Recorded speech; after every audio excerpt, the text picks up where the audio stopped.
Сүттің орнына қаймақ қосып өте дәмді жұп-жұмсақ пирог дайындаймыз. Таза құрғақ ыдысымызға 4 жұмыртқамызды салып, үстіне қантын салып, жақсылап әппақ болып көпіргенше миксерлейміз.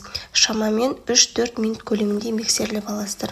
Одан кейін бөлме температурасындағы жылы қаймағымызды салып, сұйық майымызды құйып, тағы да шамамен 1 минут көлемінде миксерлеп аласыздар. Барлық құрамын описание бөліміне жазып кетемін. Міндетті түрде осы рецепт бойынша жасап көріңіздер. Енді дайын болған сұйық массамыздың үстіне ұнымызды, қопсытқышымызды салып, тағы да бір түйіршіксіз масса болғанша миксерлейміз.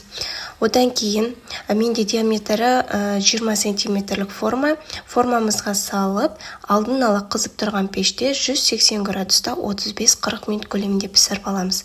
Мінекей осындай үлпілдек жұп-жұмсақ пирогымыз дайын. Міндетті түрде жасап көріңіздер. Рецепт ұнаған болса лайк басып қолдап